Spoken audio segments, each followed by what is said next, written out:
With the return of Lantern Rite, the 4-star Selector is back, and being able to select one leeway 4-star for absolutely free is extremely valuable for new and returning players alike. And this is the best year by far that we've ever had in terms of finding a valuable character to select, and we're going to talk about exactly why in this video, so that no matter who you are, you will be able to pick the very best leeway 4-star or Constellation for your account. Welcome to Jello Impact, where we build and test every single character to help you decide who you want to wish for and build. Make sure you don't miss out on the Stand with Moika event. I've linked it in the description and the pinned comment below. You can get Primo's character and weapon level up materials, and of course it's totally free and has awesome art. Go check it out. So I've listed out all the 4-stars that are going to be available from the Selector, and we will of course start with Lanan. Now, I'm not going to go ahead and say that absolutely every single person should go ahead and get a Lanan. There are characters on this list that could potentially be better for you, but I am going to slap Lanan right at the very top of the meta section. We're going to rank each character, whether they're going to be meta, a good unit, or niche, or mid.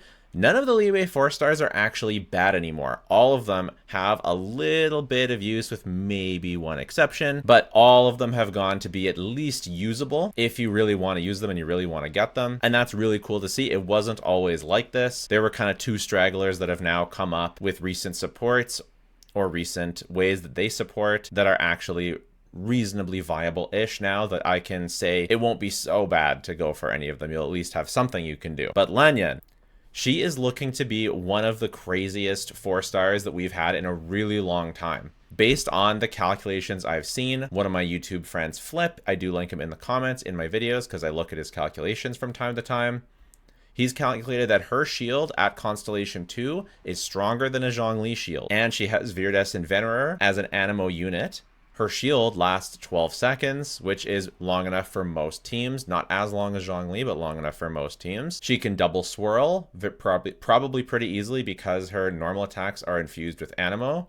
So she should be able to do all the double swirl setups. She has grouping with her burst that should be on a similar level to Kazuha grouping, although it is only with her burst, not with her skill like Kazuha. She has exploration traversal mechanics similar to Keqing. And finally, she ascends with elemental mastery, so she can replace Sucrose as a driver role for taser teams. And I think she even gives a bit of an elemental mastery buff with her constellations, although that one I'm not as sure about because I haven't looked at all of her constellations in extreme detail, because I don't think many people are going to be getting the later ones anyway, so I'm sort of more focusing on C0 to C2.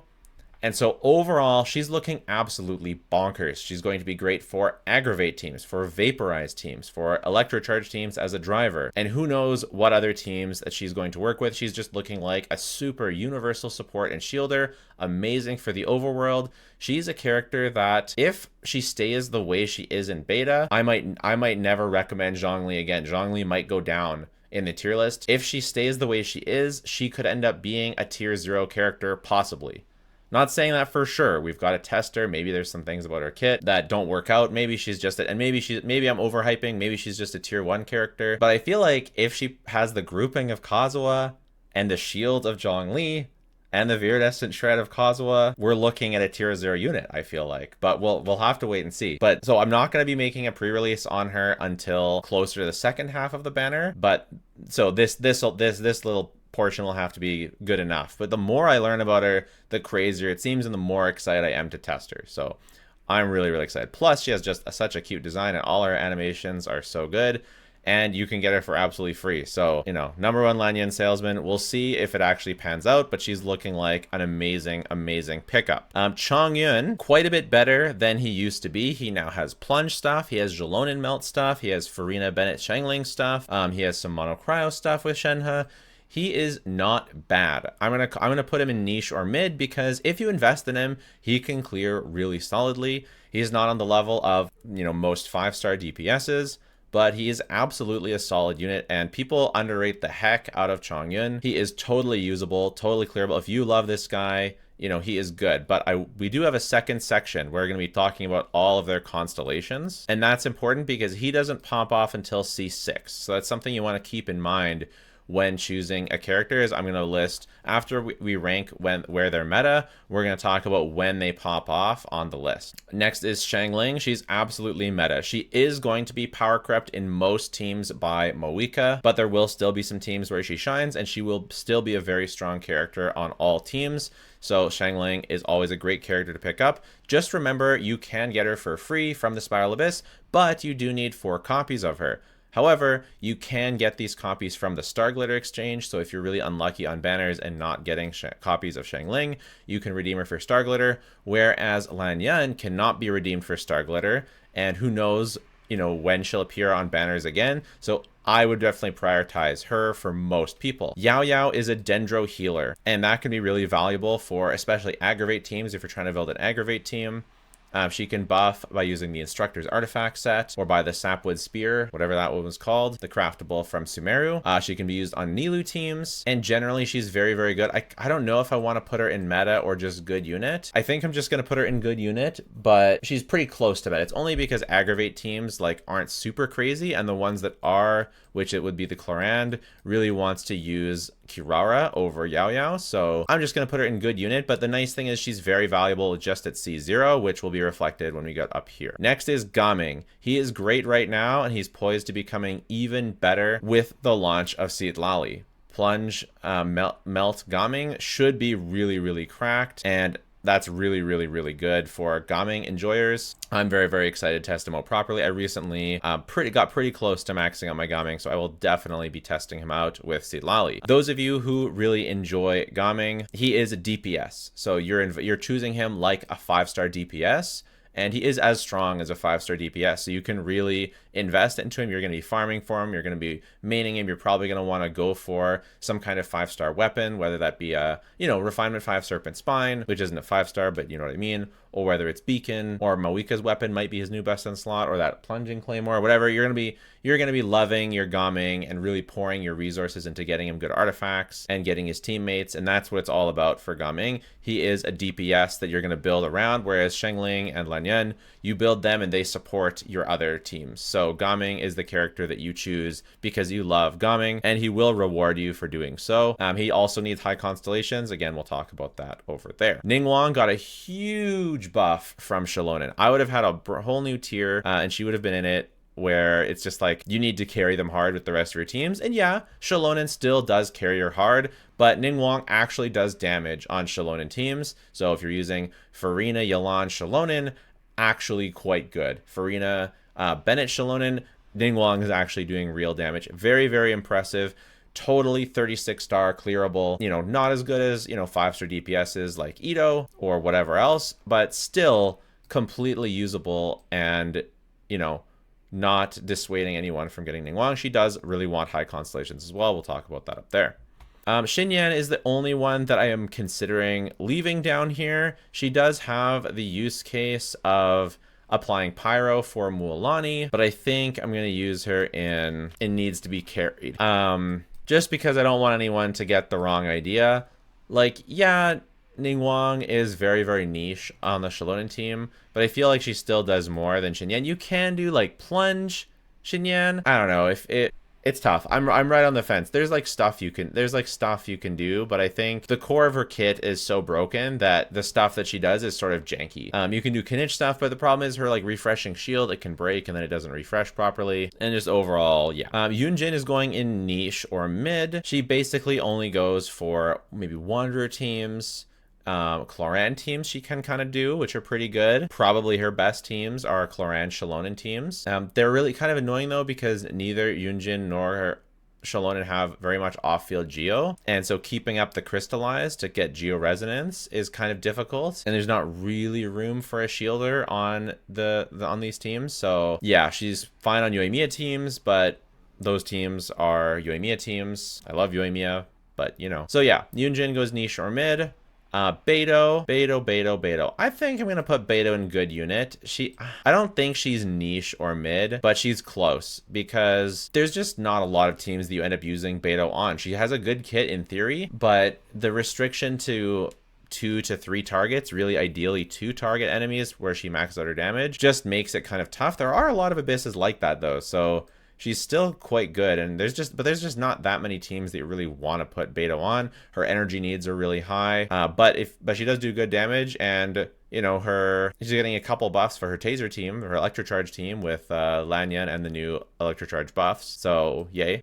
She has some defensive utility, which is nice, with interruption resistance, a little bit of shielding, damage reduction, which is very good. She has a very good kit. It's just not really used very well on many teams, but it is pretty universal. If you build her with more energy recharge, you can use her as a more universal off-field DPS. So it's really in her single target performance for me is what really holds her back. So yeah, Beidou, good unit. Xingqiu, still a meta character to choose, in my opinion. I know he's often replaced by Furina, by Lanan on a lot of teams, but just because he's not as good as them doesn't mean he's not valuable. I still can choose him over them sometimes based on his defensive utility for Arlecchino, for his AoE Hydra application with tagging enemies with the rain swords just by rubbing up next to them. He's still amazing in Hyperbloom teams. Hu Tao teams still very popular with him. He's still an extremely good unit, and a lot of people don't have Lanan or Furina or both, and even if you do, you still might find uses for him. So I still think that Xingqiu is a super meta pick and still very good. Doesn't have like as ubiquitous of a niche as he used to, and the overall theoretical damage or practical damage with him might be lower than others, but it's still very high and still very valuable for a lot of accounts. And finally, it's Yanfei. Yanfei is a very underrated DPS in my opinion. Using Furina, Lanan, Bennett, or Xiaolonin is really quite good. I like her a lot. She's very comfy. She's sort of just better yoimiya with C6 because she gets shielding, she has AoE, and she doesn't quite do as much damage in single target as yoimiya, but her ability to vape in AoE with Furina is really nice. She's very easy to play, comfy to play with her built-in shield, so I really like Yanfei as a DPS, but she's not that strong, so I can only put her in good unit. For that reason. She's also a perfectly fine shielder for certain teams, but most teams these days want off-field pyro if you're going to have an off-field shield. So most teams don't end up using her these days, but she's still an option for a shielder with C4. And yeah, so those are the characters. Now let's talk about what constellations each of these need to feel impactful on your team. So Lanyan, she's great right at C0. She has her shield right at C0. Her shield gets a very noticeable bump in strength from her C2. So I'm not I would put her in either one of these. I think it's her C4 or something that gives her the buff. So I'm going to put her at C2 just because I don't know how strong her shield is at C0, like in practice. And I don't want to bait anyone into thinking she's broken at C0. But, you know, if you choose a copy of her at C0, you're only 2 away from getting her at C2. And she'll still be usable at C0. Even if her shield is on the weaker side at C0, that'll still be usable. Xiangling really does want her C4, and all teams except for Mualani teams. Mualani actually doesn't mind the Pyro Nado running out early, because right now it actually goes a bit long for Mualani to set up her second Hydra application for Xiaolonin to shred, but on every other team, Xiangling really wants her C4. It extends the duration of her Pyro Nado by a lot, so you'll want to keep an eye out for her C4. Gaming also really wants his C4. Reduces his energy needs by a lot. It means you can build a lot more damage. And his C6 is excellent for crit rate and crit damage boost. His C4 is really where you notice the first jump, and then his C6 is another big one. So high constellation gaming for Gaming. Xingqiu, all of his constellations are very impactful. I'm going to put him at C6. He's still good at C0. Like, you can still use him at C0, but the more constellations you get of him is where he starts to shine as an individual unit. I think before C6, he's more of a strict downgrade to Lanan, and then at C6 is where you can start to make the argument that he is a side grade with trade-offs as opposed to a downgrade. That's my opinion. I know other people disagree. Yanfei, I think her C1 is the most necessary, but she still gets... Like, she gets more damage through her constellation. I'm going to put C1 as the most necessary because otherwise her stamina is just too much of an issue to use her as a DPS. And then if you want to use her shield, she needs C4. So, I don't know. It's always tough with constellations. I want to mention the major ones, and then she gets a pretty sizable damage increase from C6. So, I'm going to put C1 because you don't want to bother building her before C1, and then the other ones are even better. Yaoya, one of those characters that's amazing at C0. She does everything that you'd ever want her to right at C0. So if for some reason you really don't have any interest in Lanan, getting one copy of Yao Yao is really nice. Beidou, similar to others, her C2 is where she really properly is a unit. She just gets a huge damage increase from her bouncy thing going back more times. C1 is what gives her the shield, and then some of the other ones, one of the others give her Electro Res Shred, but at C2 is really where she becomes worth building as a unit. Yunjin has pretty good constellations overall. I would say C6 is where she starts to feel the best. I'm not sure if I want to say that she like needs C6 though. I think if you're gonna build her, you kind of want her C2 or her C3. They both give a noticeable improvement to her buffs. C3 being her talent level and C2 giving her like more stacks or something. I don't remember exactly, but C2, I think I'm going to say C2 again for when to really start considering building Yunjin, although as you saw, I didn't put her in the highest of tiers overall. But yeah, Yunjin C2. Chongyun really wants his C6 for damage. It's just a massive damage increase. If you don't have C6, it's kind of underwhelming with Chongyun. Similar case for Ningguang. I mean, it depends on how you're building her. If you're building her for like physical damage, then it's her C2. If you're building her for her shield, maybe it's her C3 because that increases her shield level. I think if you're building her for as a support for like Kanich or Mulaney, then it's her C3, but like I don't know about Xinyan. I don't think that her use cases are good enough to really warrant her. I don't know. We'll say you're using her as a shielder on Kanich or Mulaney teams, and we'll say C3 is where you want to aim for. So yeah, hopefully this helps you decide between these two sets of information which are the strong 4 stars that make sense for you to get and which constellations you want to be aiming for. Just remember that Yunlan will be perfectly usable at Constellation 0. She just has a very strong Constellation 2 that makes her shield stronger than Zhongli's shield. Apparently. I'm really kind of skeptical about this. We'll have to wait and test Lanyan. I'm really excited for this character. We'll have to wait and see. Let me know who you're going for Lantern Rite. Make sure to click the link down below to join that Muika event for extra primos. Take care. Bye for now.